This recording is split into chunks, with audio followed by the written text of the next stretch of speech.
I pulled open the door. 20 for a handhold, 50 for a kiss, 100 for a night. Because I agreed to this deal, my live-in husband comes to me every night. Chen Yinyu stood outside the door, his body shrouded in damp mist, his black hair half wet. He was loosely draped in a robe, the collar slightly open, candlelight softened his silhouette, like a spirit that preys on souls. His voice was even warmer than during the day, mixed with the coolness of the night. The money's been taken, so I should let the boss inspect the goods. I leaned against the doorframe. What if I'm not satisfied? He gave a faint smile, his eyes flickering. I don't offer refunds on deposits, so I'll make sure you're satisfied. Don't worry. I've had a long day, I'm really not in the mood. But when a beauty throws himself at me, I don't want to refuse. Besides, we don't necessarily have to do that. I stepped aside to let him in, and walked straight to the desk. A faint fragrance from him brushed past my nose, the crisp scent of orchids. I asked him to bring a small stool, and sit right across the desk. This distance wouldn't let him see the account details, and was just right so that when I looked up, I'd meet his face. The candlelight was warm yellow, flowing over his jade-like skin. His pupils were translucent in the light, like black jade soaked in clear water. He sat quietly, back straight, like a carefully carved jade statue, like a beauty under the lamplight. Indeed, a different kind of charm. I read a few lines of the accounts, then looked up at him for a moment. It was pleasing to the eyes and refreshing. A quarter of an hour later, I closed the ledger. Chen Yinyu rose at the right moment, and picked up the teapot to refill my tea. The tea was slightly hot, white steam curling up. I took it and casually set it on the desk. Before he could withdraw his hand, I reached out and took it. Chen Yinyu's fingertips paused slightly, but he didn't pull away. I lowered my eyes and leisurely stroked his hand. 20 taels for holding hands. 50 taels for a kiss. 100 taels for a night together. My father wanted Sun An as a son-in-law. But he said I reeked of money. He said he'd only marry a woman of virtue. So I turned around and asked the matchmaker to find me a man willing to marry into the family. The matchmaker brought Sun An's arch-rival and classmate, Chen Yinyu. His parents were dirt poor, but he was stunningly handsome. Chen Yinyu declared firmly. My lifelong wish is to find a good family and settle down as a live-in son-in-law. I told him to be honest. He changed his tune. I'm greedy and I want to be a kept man. The matchmaker gasped. But I just smiled. Greedy? That's good. As long as there's enough money, he'll be the most obedient husband. Better than those who want both profit and fame, and expect your gratitude and admiration, those hypocrites. I waved him over. Come here. Chen Yinyu walked over. He raised his hand and parted the bead curtain between us. Amid the clinking of beads, for the first time, I saw his face clearly in the bright light. My breath caught for a moment. He was indeed beautiful. Just like the ink orchid painting hanging in my study. Such extreme purity gave rise to a breathtaking allure. His features were striking, restrained by his plain clothes, yet still undeniable. Name your price. I was brief. He thought for a moment. He looked up at me. His clear eyes settled on my face. 20 taels for holding hands, 50 taels for a kiss, 100 taels for a night together. I raised an eyebrow. Seriously? Chen Yinyu's expression didn't change. His tone was firm. Miss Jin, I dare to set this price because I know I'm worth it. I didn't say anything. It's not that I think he's asking for too much. I think he's asking for too little. With Chen Yinyu's looks, if he were at the Spring Breeze Pavilion, 500 taels a night, people would be fighting over him. Great, I've run into someone who doesn't know the market. I look at him, the corners of my lips slowly curl up. 800 taels. You'll join the Jin household. This is the price for you. I'm buying you outright. Chen Yinyu's eyelashes flutter, waiting for me to continue. Other services are extra. I never shortchange my own people. The matchmaker beside us doesn't dare to breathe. I have only one request. Just be a quiet tool. Don't cause me trouble. He gives a faint smile. Miss Jin, you're straightforward. Then, let's settle the deposit first. I have a servant bring banknotes. 400 taels as deposit. Another 400 after the job is done. Chen Yinyu looks at the stack of banknotes, and suddenly lets out a light laugh. Miss Jin, aren't you afraid I'll take the money and disappear? How could that be? I trust your character. What's 400 taels? Such a small amount. If he really runs off, I wouldn't even bother to chase him. I'd just consider it a splash in the water. Chen Yinyu looks at me, his eyes flicker. Then he carefully puts away the banknotes. Ah, I sigh softly to myself. This kid really hasn't seen real mountains of gold and silver. Chen Yinyu actually has some professional integrity. That afternoon, he showed up with a half-old trunk. He said, since he'd accepted the deposit, he should move into the mansion. To put my mind at ease. I had someone prepare a room for him. I didn't bother. The trading company's affairs were numerous and messy. I worked until late at night. Just as I was about to rest, a soft knock came at the door. I pulled open the door. 20 for a handhold, 50 for a kiss, 100 for a night. Because I agreed to this deal, my live-in husband comes to me every night. Chen Yinyu stood outside the door, his body shrouded in damp mist, his black hair half wet. He was loosely draped in a robe, the collar slightly open, candlelight softened his silhouette, like a spirit that preys on souls. His voice was even warmer than during the day, mixed with the coolness of the night. The money's been taken, so I should let the boss inspect the goods. I leaned against the doorframe. What if I'm not satisfied? He gave a faint smile, his eyes flickering. I don't offer refunds on deposits, so I'll make sure you're satisfied. Don't worry. I've had a long day, I'm really not in the mood. But when a beauty throws himself at me, I don't want to refuse. Besides, we don't necessarily have to do that. I stepped aside to let him in, and walked straight to the desk. A faint fragrance from him brushed past my nose, the crisp scent of orchids. I asked him to bring a small stool, and sit right across the desk. This distance wouldn't let him see the account details, and was just right so that when I looked up, I'd meet his face. The candlelight was warm yellow, flowing over his jade-like skin. His pupils were translucent in the light, like black jade soaked in clear water. He sat quietly, back straight, like a carefully carved jade statue, like a beauty under the lamplight. Indeed, a different kind of charm. I read a few lines of the accounts, then looked up at him for a moment. It was pleasing to the eyes and refreshing. A quarter of an hour later, I closed the ledger. Chen Yinyu rose at the right moment, and picked up the teapot to refill my tea. The tea was slightly hot, white steam curling up. I took it and casually set it on the desk. Before he could withdraw his hand, I reached out and took it. Chen Yinyu's fingertips paused slightly, but he didn't pull away. I lowered my eyes and leisurely stroked his hand a couple of times. Excellent quality, well-defined knuckles. Long and strong, just a bit rough. There are calluses on the knuckles. Palms aren't smooth either. No matter. I'll just take more care to nurture them. I felt them a little longer before pulling away. I stood up, went to the whatnot shelf and rummaged through it. Found a plain pouch. Just enough to hold 20 taels. Tossed it to him. Go rest. Chen Yinyu took it with his fingertips. Squeezed the pouch. A hint of a smile on his lips. Miss, please also retire early. He backed out. The door closed softly and steadily. I listened to his footsteps fade away. I thought, starting tomorrow, I need to keep some cash on hand. I can't always find a pouch at the last minute. The next day, I took Chen Yinyu to see my father. In the study, my father was staring at a scroll. Sighing deeply. Probably still upset about him, the perfect son-in-law who got away. I got straight to the point. Pointed at Chen Yinyu beside me. Dad, this is the son-in-law I've taken in. Chen Yinyu bowed.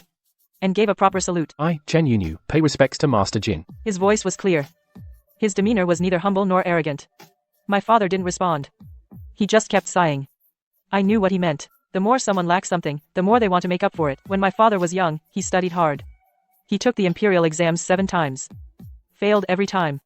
Disheartened, he went into business. Through struggles, he built this fortune. He had money, but the thorn in his heart remained. So he generously funded scholars. He wished someone could fulfill his official dream for him. Shun An's family had some reputation.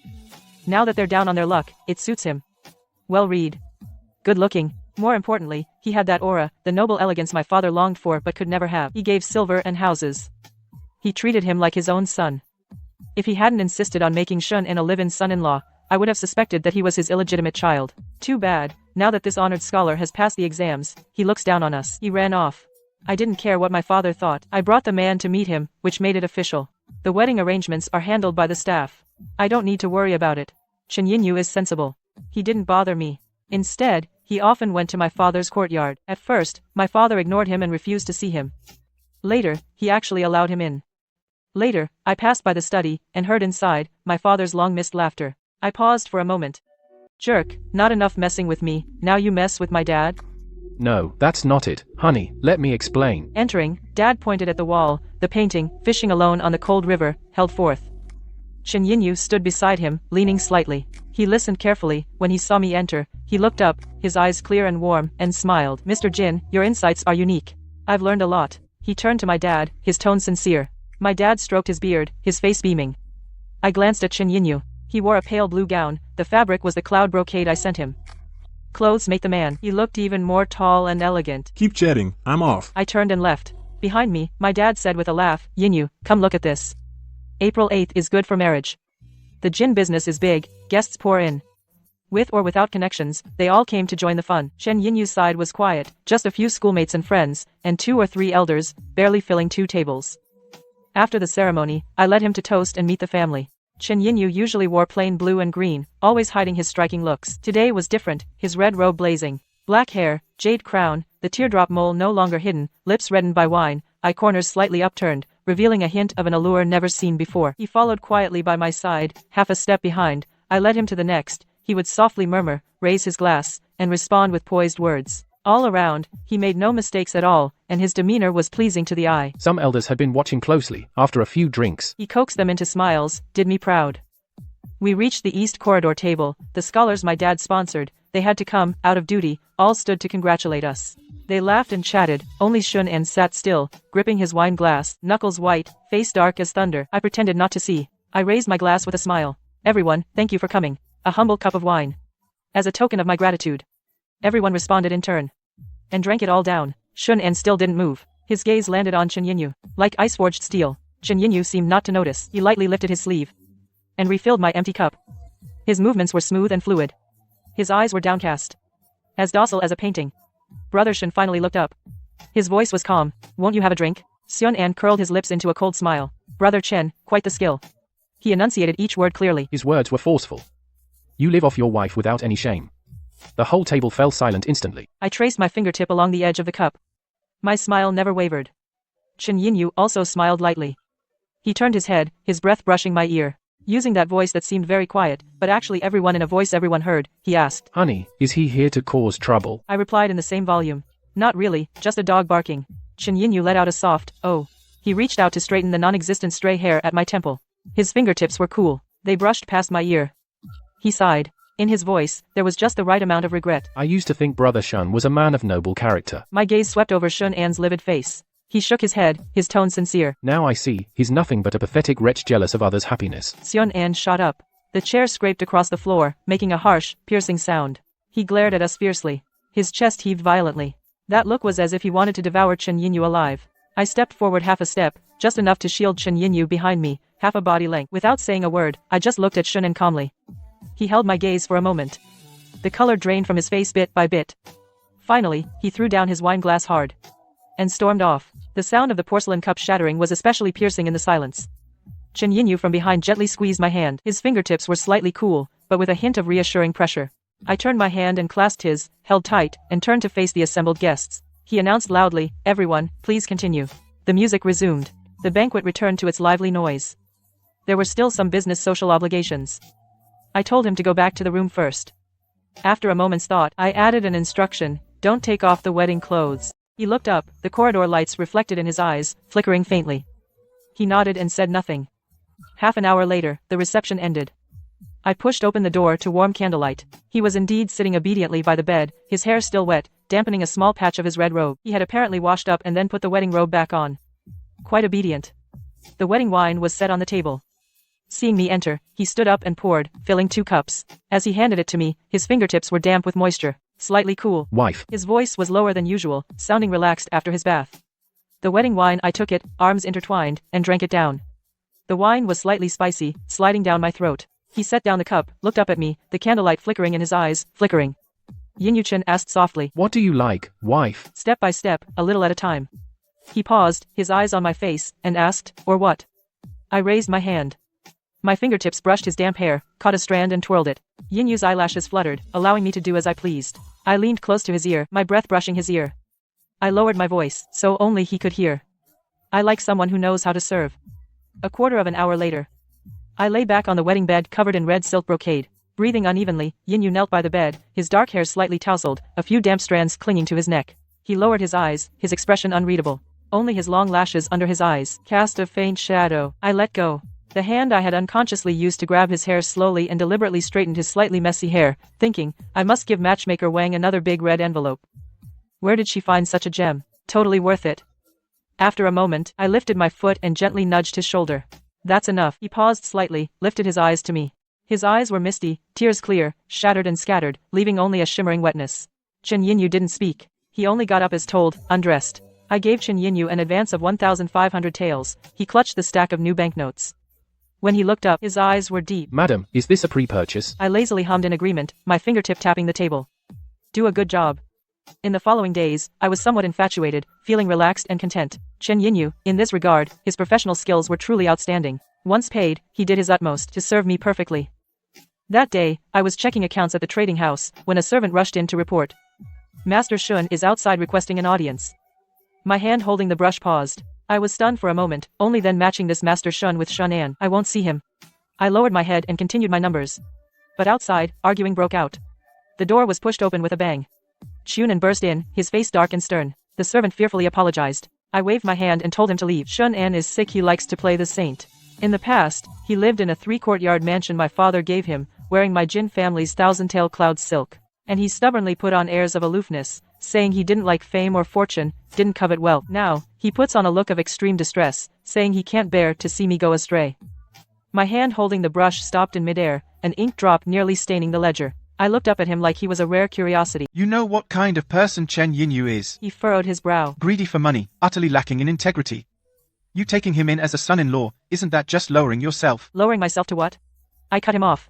My voice turned cold. His Adam's apple bobbed. In the end, he didn't say those 4 words.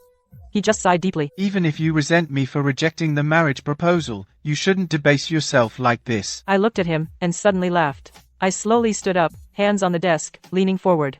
Seon, what makes you think that I, Jinyu, am taking a husband just to spite you? He was stunned. And what makes you so sure that you look down on me? Even if I sink to the lowest, picking anyone at random, I'm still debasing myself. A wind blew in from outside, the ledger pages rustled. Seonen, I straightened up. I brushed off the non-existent dust from my sleeve. You think too highly of yourself. His face turned pale then green. His lips moved, but no sound came out. I chose Chen Yinyu. It's simple. I walked around the desk, and came to him. He was tall, but I stood on the steps, and he was below. He had to look up to meet my eyes. He is so much better than your kind of profit and fame-seeking, gratitude-demanding hypocrite. Much better. Seon An's face turned completely green and white. His knuckles whitened. But he couldn't utter a full rebuttal. He finally flicked his sleeve and threw out a line. Jinyu, you'll regret this sooner or later. He turned and left. I watched him coldly as he disappeared behind the screen wall. Steward. I called out. The man hurried in, bowing. He still had sweat on his forehead. Everyone who failed to stop him earlier, replace them all. My voice was steady. Also, the Soon family's mansion, repossess it. The steward looked uneasy. He hesitated, as if to speak. I glanced at him. If you think it's wrong, go talk to my father. After all, I'm the one in charge now. The steward lowered his head even more. Yes, boss. He quickly backed away. I stood where I was. Outside the window, the sun was shining, golden light poured in. What bothered me wasn't Shunen's words, but how he had disrupted the good mood I had from thinking about Chen Yinyu just a moment ago. I decided to head home. When I got home, Chen Yinyu was practicing the zither in the courtyard. A few days ago, he told me he wanted to sign up for a class, using his own private savings, to learn to play instruments. I thought learning some talents would make it easier to please me. So I hired the best teacher for him. Right now, I lay down on the lounge chair in the courtyard, waved my hand, and a servant set out a small table with snacks, and silently retreated. He asked me what I wanted to hear. I told him, anything. The sound of the zither flowed from his fingertips. I couldn't really tell what it meant, but with the spring scenery and the beautiful man, the breeze fluttered his slightly raised sleeves. It was truly a pleasing sight. I closed my eyes and listened to the music. The restlessness from earlier at the business, stirred up by Shun An, gradually calmed down. The song ended. He stood up and walked over. Honey, are you in a bad mood? He crouched down beside me, looking up at me. He was perceptive. I didn't open my eyes. I just hummed in response. His voice was soft and gentle. Want to hold my hand? Today's special, $15. I couldn't help but laugh. I opened my eyes. His eyes reflected the sky and me. My gaze wandered over his face, finally landing on his pale lips. I reached out without thinking, my fingertips gently touching his lips. What about a kiss then? Chen Yinyu's eyelashes fluttered. Seriously, that's not on special. His lips moved under my fingertips, warm breath brushing over them. It felt less like I was touching his lips, and more like he was kissing my fingertips. I was stunned for a moment, then withdrew my hand and teased, Mr. Chen, your business sense is getting sharper and sharper. He looked at me quietly for a moment, then suddenly said, But I can't refuse when you're unhappy, honey. Before the words had faded, he had already leaned in and placed on my lips a quick, light kiss. Like a dragonfly skimming water, a touch, then gone. Before I could snap back to reality, he had already pulled away, a smug grin on his face. By the time I realized, my hand had already grabbed his collar. Chen Yinyu. Pulled by me, he bent down again, our noses almost touching, breaths mingling. He blinked, his voice soft and innocent. That just now, my lady, was a gift because you were upset, complimentary. Oh, is that so? Meeting his gaze, so close, I'll pay extra. In the end, I kissed Chen Yinyu's lips raw. His lips were naturally pale, but now they were swollen, like they'd been smeared with rouge. That box of rouge on my vanity would suit him well. I'll try it on him another day, I thought to myself, and my mood inexplicably lifted. So much so that when Madame Sun came to see me, I could still listen with a smile. She wailed and cried in my parlor, going on about how hard it was for a widow and her child, accusing my Jean family of bullying others with our power, saying that taking back the house would kill them. I slowly stirred the tea lid. After she finished her wailing, I looked up and said, Done? She was stunned. I set down my teacup. My voice was not loud, but clear enough. What's wrong with me taking back my own house? She looked like she'd been choked. Her face turned bright red. And she started a new round of, "It's so hard." While she was accusing us of being heartless, my father hurried in. Seeing this scene, his brow furrowed into a knot. Madame soon looked like she'd seen a savior. She rushed over to grab his sleeve. My father looked at me with a troubled expression. His eyes showed disapproval, and his usual urge to keep the peace. Why make such a scene? If fate doesn't work out, there's no need. I didn't let him finish. I just waved at the butler. "Show the guests out." This time, the butler didn't hesitate. With two efficient maids, half persuading, half supporting, they escorted the still shouting Mrs. Go out. The parlor was finally quiet. My dad looked at me. He sighed heavily. "You had to do this? Now you've offended them completely." I stood up, smoothed my skirt. "I don't like him." I looked at my dad, my tone flat. "Any problem?"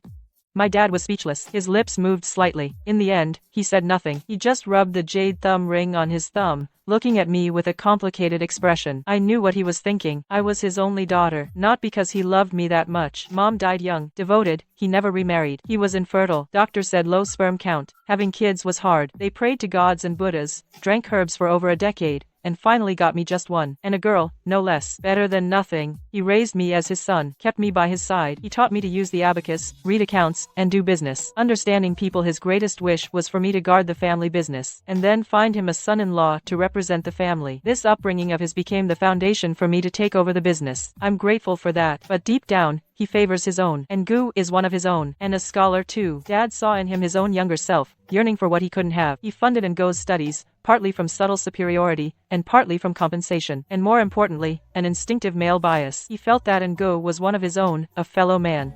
Even if Shun An and his family openly or secretly look down on our merchant family, my dad thinks it's fine because that's the pride a scholar should have. Understandable. He could tolerate it, he could change it, he even thought I shouldn't care about these trivial details. After all, men always need to save face. They are scholars, they are men. My dad was still standing there, his lips trembling, wanting to say something more. I could guess those words without hearing them. "We've argued about this before.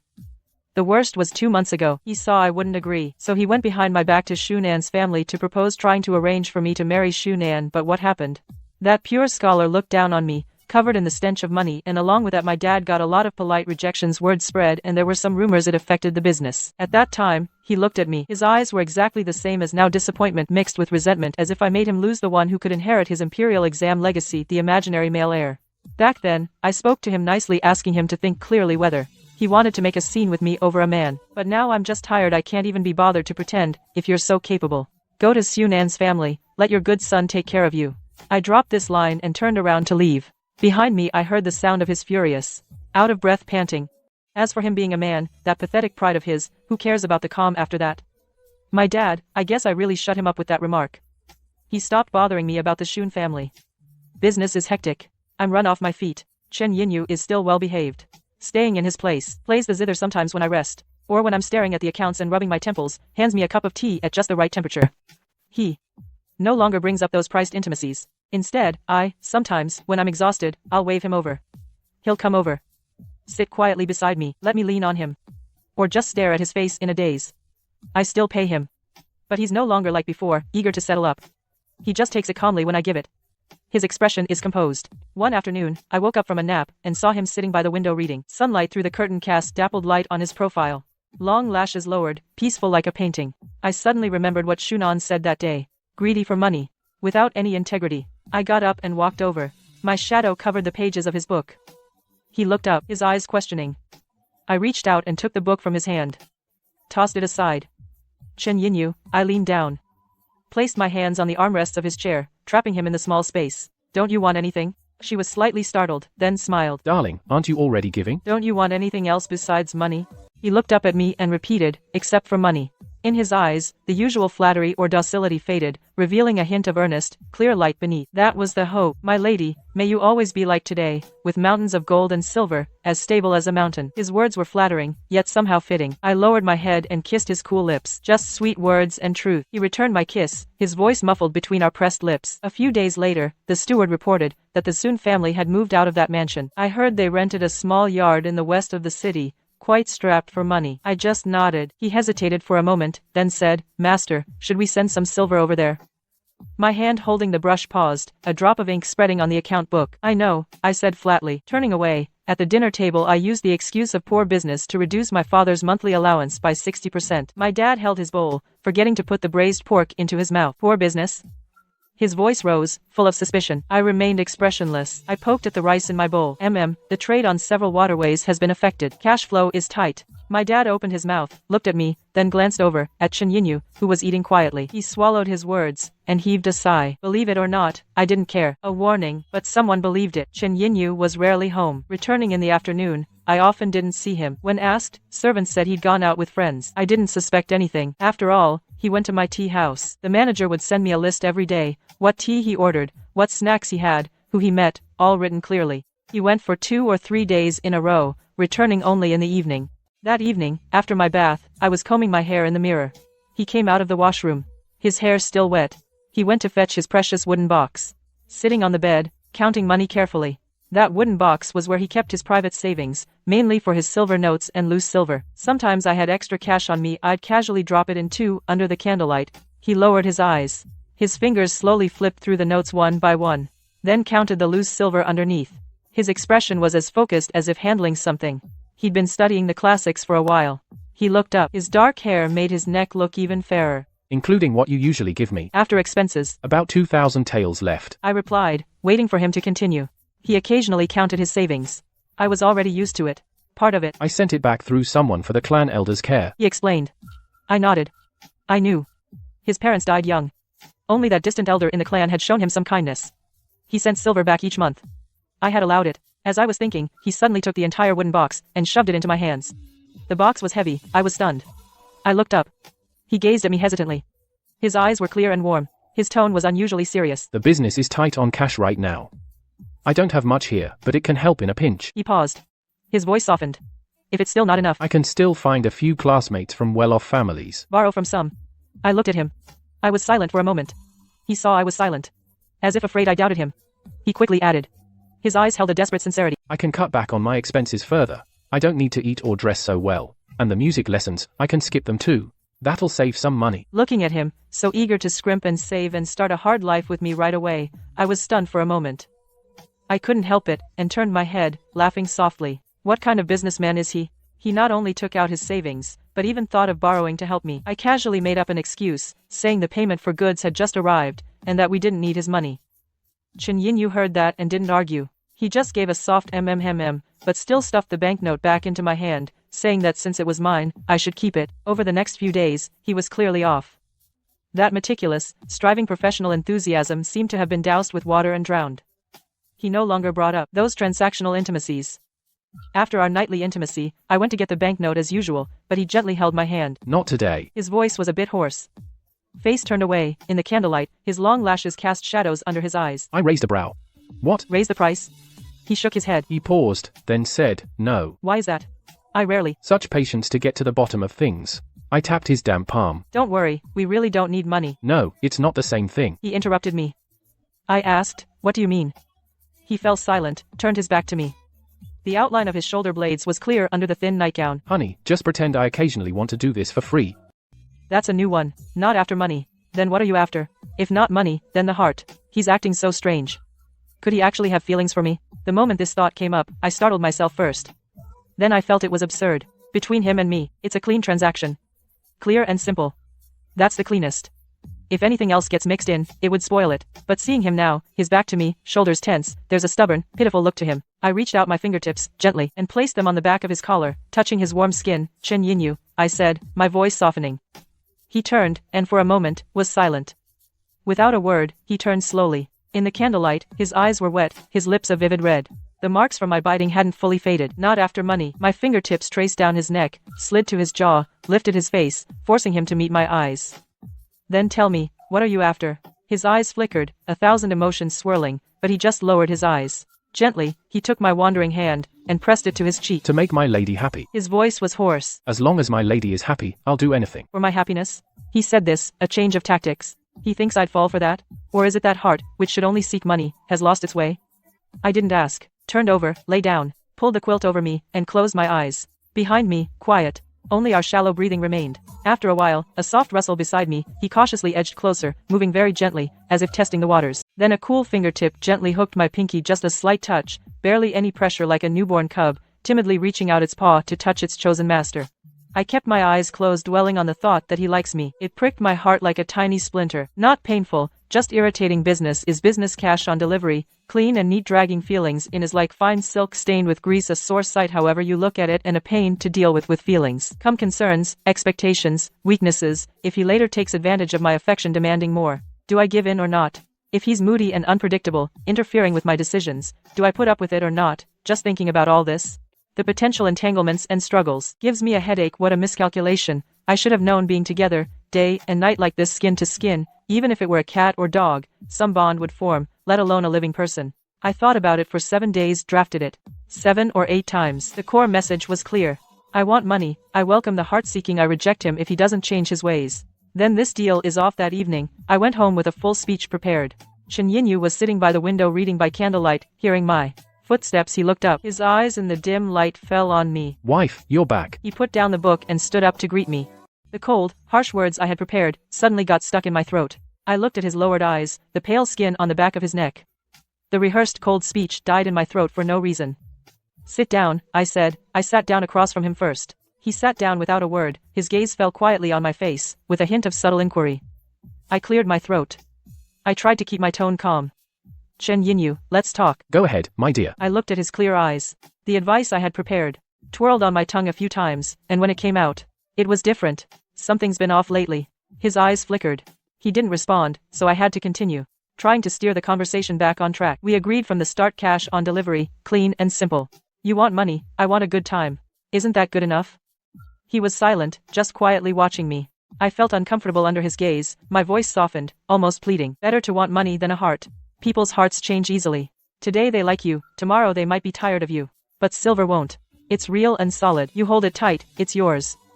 The sea of suffering has no shore. Turn back, and you'll reach the shore. Don't go down the wrong path. I spoke from the heart, believing I had done my best. Chen Yinyu suddenly let out a soft laugh. Are you done, my dear? He asked me, and I nodded. He leaned forward slightly, candlelight flickering in his eyes. You're right, my dear. His voice was low. Wanting a heart is indeed not as safe as wanting money.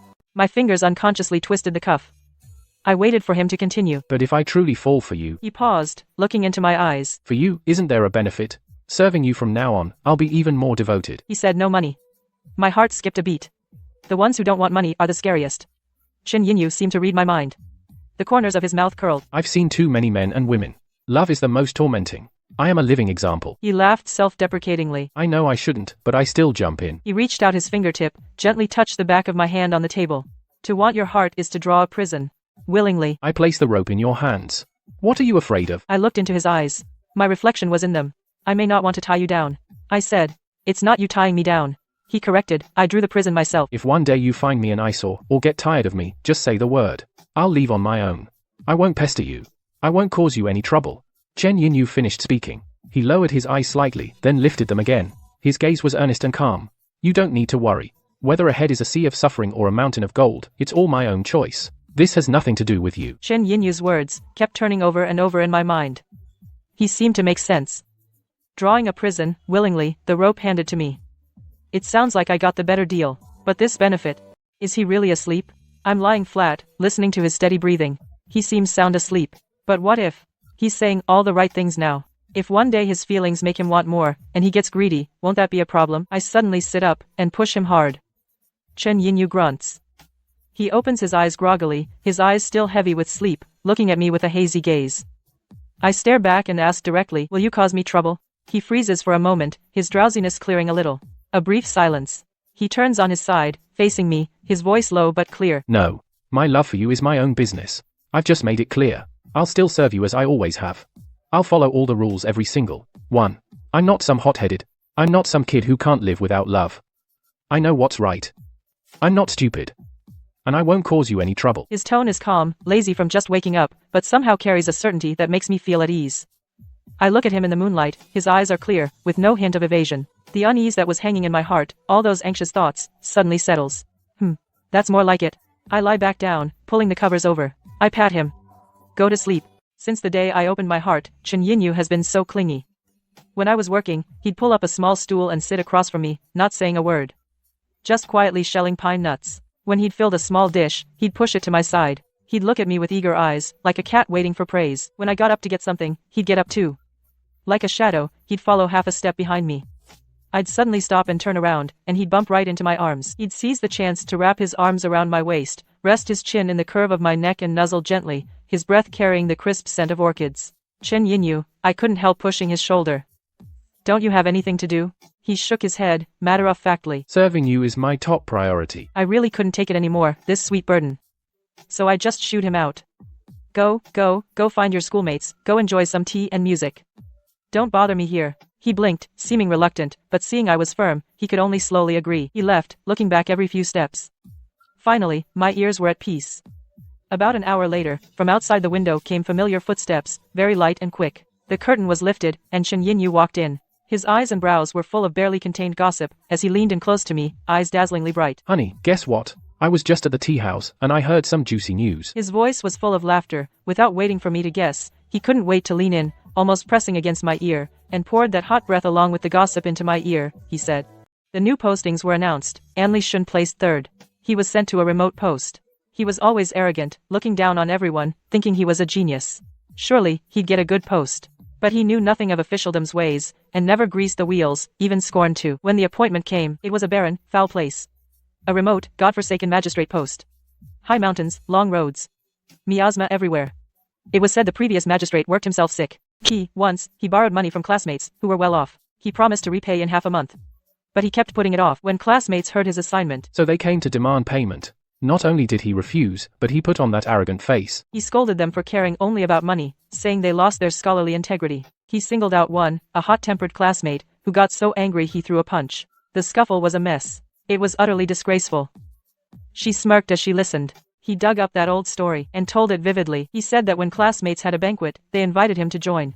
He always put on airs, disdaining such socializing. But then wrote sarcastic poems, mocking others for being sycophants and currying favor. When others stopped kissing his ass, they really distanced themselves. He then went to the teacher, looking aggrieved, saying he was too noble. I was shunned by everyone. I scoffed. I added, he was even worse when young. Back then, Seon An loved saying, a woman's virtue lies in lack of talent. And she should be a good wife and mother, and cook in the kitchen. But then he'd see those who actually stayed home managing the household, and he'd frown again. I'd mimic his lofty and disdainful tone. I choked out, stuck by the stove all day, no talent, no virtue, dull in words, not a good match. Chen Yinyu was stunned. He rested his head on my lap, shoulders shaking, muffled laugh. This guy, he chuckled, drawling the last syllable. He's the ultimate I want it all kind of guy. Wants a woman to be obedient, and yet also talented, and to please him. Pandering to his petty superiority. It's all up to his mouth. I reached out, twirled a strand of his black hair. Dusk softened outside. Lanterns lit up under the eaves. In this warm light, we curled up, totally relaxed. I mused on his clinginess. He didn't cause trouble, but always hovered and slowed me down. I figured I'd find him something to do. Couldn't let him spend his whole life just orbiting me. The house had plenty of servants. Chores weren't for him, and business were absolutely off limits. It was unspoken between us. That day, I saw him again by the window staring blankly at a leisure book. I tapped the table. Chen Yinyu, I called him. Do you want to go back to the academy? That academy of theirs is special. The imperial exam is not mandatory. If students feel they're not ready yet, they can stay at the academy and continue studying, or leave to seek other opportunities. Chen Yinyu felt his knowledge was still shallow, so he didn't sign up for the exam. He chose to graduate. Who would have thought? The moment he took off his student robes, he was brought to me by a matchmaker, and became a live-in son-in-law of the Jin family. He lifted his eyes from the pages with a hint of confusion in his eyes. Go back to the academy? What for? To prepare for next year's imperial exam. Of course, I said matter-of-factly. Upon hearing this, his expression instantly froze. I was even more surprised than him. You've studied hard for over a decade. Don't you want to earn a title and bring glory to your family? Even though you married into the family, having an official rank is a whole different thing. Chen Yinyu was silent for a moment, then looked at me with a complicated expression. He said slowly, honey. I think passing the imperial exam might not be as stable as being a kept man. Honestly, I looked at his handsome face, serious expression, and for a moment, I was speechless. Chen Yinyu is very self-aware about being a kept man. He argued confidently, since I eat the Jin family's food, I should guard the Jin family's gate. It's my duty to take good care of my wife. How can I be half-hearted and think about running out? I wasn't. I interrupted him. Forget about me, just tell me, do you want to take the exam? He froze. What scholar, after 10+ years of hard study, wouldn't want to pass the imperial exam and stand proudly in the court. Chen Yinyu's fingers unconsciously curled. I had carefully touched those hands before, the calluses on his knuckles left from years of holding a brush. He wanted to say something else, but I cut him off. Take the exam. I was concise, we're rich. If you fail, I'll support you. His eyelashes fluttered, but he didn't answer. I slowly added the second half. If you pass, I'll say, my husband is an official. What a face that gives me. The moment my words fell, Chen Yinyu suddenly looked up. Looking at me, the light in his eyes flickered. He suddenly reached out, gently hooked my finger. Okay. He said, I'll take the exam. I contacted the academy, paid some silver, and stuffed him back into the academy. So our days changed. In the morning, he and I rode in the carriage together, he in a blue robe, I in brocade clothes, and we parted at the academy gate. I lifted the curtain. He walked through the red gate, back straight. He didn't seem to be studying, but heading to a tough fight. At dusk, the carriage stopped at the mountain gate on time. He stepped out of the twilight, climbed into the carriage, often smelling of ink, or carrying a few scrolls. Spring passed, autumn came, winter came, summer went, a year flew by. The night before the spring exam. He tossed and turned. I couldn't sleep because of him. I kicked him. He was flipping like a pancake, then grabbed my ankle. His voice was muffled in the night. Honey, what if I fail the exam? I scoffed. If you don't pass, come back and keep sponging off me. He was quiet for a moment. Then he said, what if I do pass? But I can't stay in the capital. And I'm sent to some remote backwater? I turned to face him. In the dark, we couldn't see each other's expressions. I could only feel his warm breath. I reached out and touched his tense back. I patted it gently. He relaxed a little. He leaned in, his forehead against my shoulder. If you're really sent away. I paused. I twirled a strand of his hair around my finger. Then the two of us. He'll have to taste the bitterness of longing through letters. Yinyu's breath caught. He held me tight. Don't, he murmured indistinctly. Wherever you are, that's where I'll be. He insisted that we couldn't be apart. He placed in the middle of the second tier. So staying in the capital was secure. Dad was grinning from ear to ear, pacing back and forth in the hall. Good, good. Yinyu, you really brought honor to our family. He had sponsored many students before. Now, a few of them are in the Ministry of Personnel, who can put in a good word. He pulled Yinyu aside and asked where he wanted to go. The 6 ministries, the Hanlin Academy, or elsewhere. The family can still pull some strings. When I looked up, his eyes were clear. It was a leisurely job with good pay and close to home. My father let go of my hand and put it behind his back. He cleared his throat. Our family doesn't need that much effort. In the end, we barely managed to settle. Easy work, close to home. A librarian at the Imperial Academy, sorting through old documents. And close to home. A 15-minute walk at most. As for his salary, the first time he handed it over, that day, I asked him, why are you giving me the change? Chen Yinyu shook his head. My dear, this scheming, he said with difficulty. Finally, I very solemnly put it away for him. That little salary. It was hard, really hard. When we settled down for the night, I instinctively reached out to touch his waist. His slender waist tensed up. He didn't flinch in the dark, but he suddenly spoke up. Touch hand, 40 taels. Kiss, 100 taels. Sleep together, 200 taels. My hand froze. I raised an eyebrow. What's this? Since he confessed his heart, these intimate things haven't been mentioned. He paid for everything: food, clothes, housing, travel. I gave him some pocket money each month, and he saved it all up. To make a round sum, send it to the clan elders. Chen Yinyu turned over, facing me. At the academy, colleagues have taken turns treating me 3 times. If I don't return the favor, it's not right. He paused, sighed, and actually sounded a bit wronged. My dear, you've seen my salary. I'm really short of money. No. I couldn't hold back my laughter. So he leaned in, his nose brushing against my ear, his breath warm. So I had to go back to my old trade, to help with the household. Have mercy, my lady. Buy something from me. Before he finished speaking, the door had already dropped. Between kisses, I gasped and pushed Chen Yinyu away. You're a court official now. He chuckled lowly, his lips lingering on my neck. So now the price has gone up. Chen Yinyu's whole life seemed always tied to money. As a child, he hid behind the door, listening to his parents argue over money. His mother's sobs, his father's sighs, the crisp sound of coins hitting the table. Later, he knelt in his parents' morning hall, listening to his clan argue over his future. Which family could spare an extra meal? Which family could spare a room? Everything was calculated down to the last detail. As he grew older, he worked for himself, copying books, taking on writing jobs, even running errands for others. His index finger stained with ink dust, in exchange for a few warm copper coins. He knew exactly where he stood. His life's ambition was to marry into a good family as a live-in son-in-law, stable and worry-free. So, when he learned that the eldest Miss Jean was looking for a husband, he went. But before that, he and Jinyu had actually met 3 times. The first time was shortly after he got into the academy. The Jin family was the academy's biggest sponsor.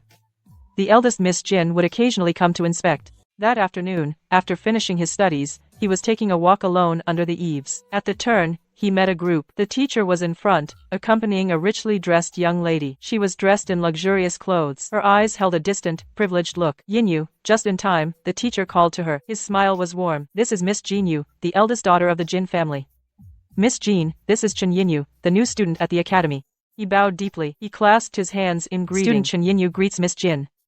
His posture was proper, impeccable. Jin Yu nodded slightly. Her gaze lingered on his face for a moment, as plain as water. Chen Yinyu's voice was steady, calm and undisturbed. That was all. They passed each other by. He caught a faint, delicate fragrance, crisp and precious. He stood still, listening to the footsteps fade away. The teacher was smiling at him, saying, "This boy's talent is fine, but his family is poor." The rest of the words were lost in the wind. But soon after, he received a notice from the academy. He had received a special scholarship from the Jin family, with all tuition and fees waived. The second time they met was on an unexpected rainy day. He was copying books at a bookshop for money, earning a few copper coins. On his way back, the skies suddenly changed, and a downpour came. He clutched the cloth bag of books, hurrying under the eaves of shops, trying to find a better shelter. He had just stopped, patting the water droplets from his clothes. Looking up through the heavy curtain of rain, he met a pair of eyes. Across the street, a young lady was stepping out of a silk shop, in fine silk and brocade, her figure graceful. Surrounded by attendants, the rain misted, her face was a little blurry, but her eyes were clear and calm. With a casual glance, her gaze didn't linger. She turned, helped by someone, and boarded that very spacious carriage. On the corner of the carriage, the clear Jin family crest was engraved. He withdrew his gaze, and looked at the pouring rain before him. Moments later, a servant, holding an umbrella, hurried over, and thrust an oil paper umbrella into his hand. "It's from my young lady," the servant said, and turned to leave, leaving no room for questions. He held the smooth handle, on which seemed to linger a faint, familiar scent. He looked up. The carriage had already slowly driven away. The wheels splashed through the puddles, and disappeared into the misty rain. He walked back to the academy under that umbrella, its canopy wide, sheltering him completely, not a single spot of dampness. The third time was in Shunan. That idiot had refused the marriage, causing a citywide uproar not long after. This year's batch of students at the academy graduated, and by custom, they invited several well-known merchants from the city to attend the ceremony. The Jin family was naturally on the list. The invitation had been sent months earlier. Chen Yinyu sat in the front row, watching Jinyu walk up to the stage step by step. She stood still on stage, her gaze calmly swept across the audience, the students of Qingshan, and gave a slight nod. "I was invited here today to meet all of you. You are the pillars of our kingdom. It brings me great comfort to see the Jin family business.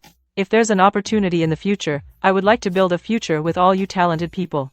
With that, she said no more. The academy head took over the conversation. Below the stage, Chen Yinyu unconsciously fidgeted with the edge of a book page, watching her maintain her composure as if the whole fiasco with Sunan had never happened.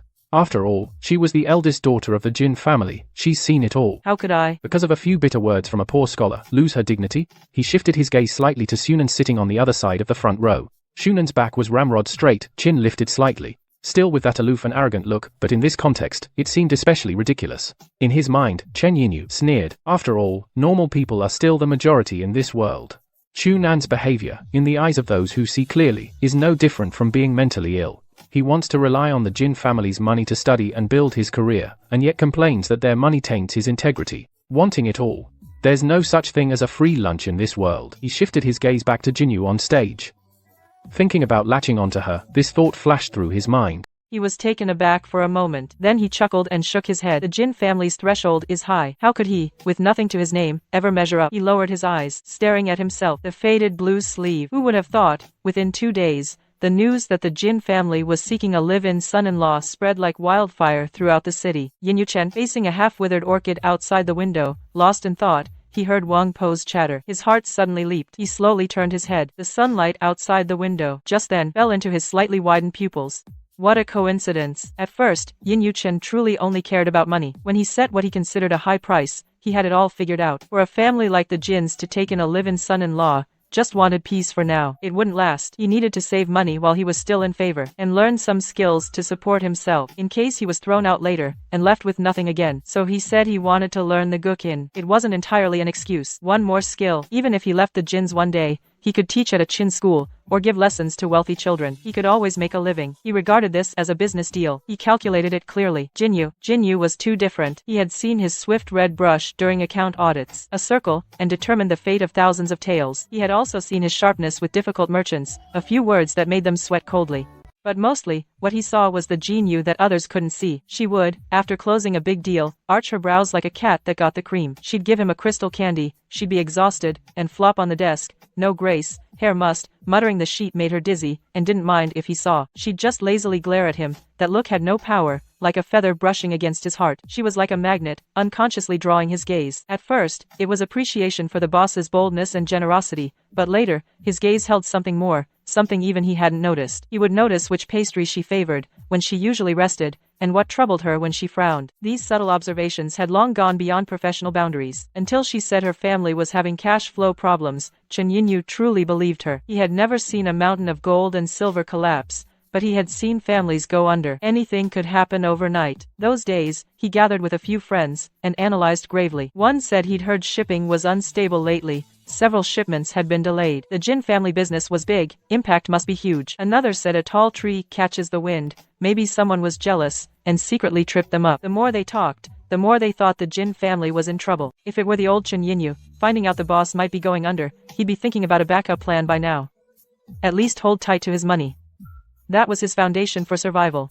But after turning it over a few times, it finally settled on the fact they had exchanged vows, the titles were set, the deal was done.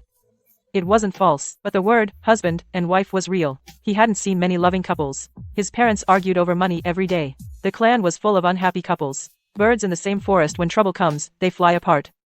He'd seen plenty of that. But he didn't want to fly. Not only didn't he want to fly, he also wanted to take the little savings he had and pour it all out. Anything to help, even a little. Someone wanted to ask what he planned to do, but when they turned their head and saw him, that look in his eyes, staring straight ahead, their hearts skipped a beat. Oh no, he's gone down. Someone ventured to speak. Yinyu, you're not thinking. Chen Yinyu snapped back to reality. His tone was eerily calm. We've exchanged vows. Someone nearly choked. Wait, who was it that said, payment in full, goods delivered? This son-in-law status isn't real, right? Chen Yinyu looked up. His gaze swept over them, clear and cold. Why can't it be real? The marriage, the contract is fake, the ceremony was fake. He paused. Word by word, we are husband and wife. A legal and legitimate husband and wife. Once those words were out, the whole room fell silent.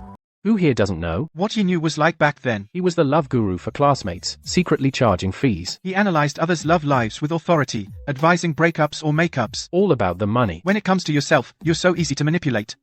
It's heartbreaking. Yinyu, wake up. That's the Jin family. If it really comes to that, your little money won't even make a ripple. Won't even hear a splash. Yinyu, however, found theoretical support, and became more certain.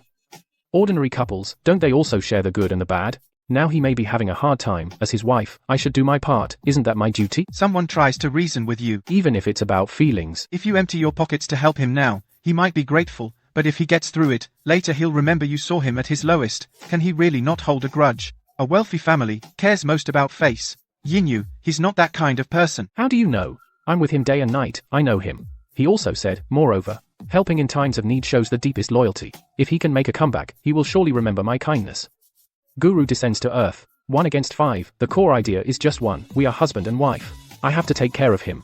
No matter how many people bombard me, he remains unshaken. In the past, you enlightened countless foolish lovers as the top guru, but now you've fallen headfirst into your own love trap. Can't even be saved. He carried that burning heart, eager to help with the family's finances, back to the estate, but saw the mansion still orderly, with no sign of an impending storm. He felt a bit relieved, but also puzzled. Until evening, he mustered the courage to take out the wooden box, and say the long-prepared words about getting through the crisis together. Jinyu was stunned, then she turned her head and laughed softly. He watched her shoulders shake with laughter, and belatedly realized that the Jin family's foundation was deep and solid. His imagination of a storm-tossed life was truly laughable. There was embarrassment, like a poor boy with a few copper coins, saying he'd helped the emperor build a palace. There was also disappointment, light as a feather brushing his heart. This life of his, he would probably never catch up with her. He couldn't earn mountains of gold and silver, and she didn't need him to share hardships. Those secret, even unexamined, delusions of standing beside her, had just surfaced and were extinguished. But that disappointment only lasted a moment. What flooded over him was relief,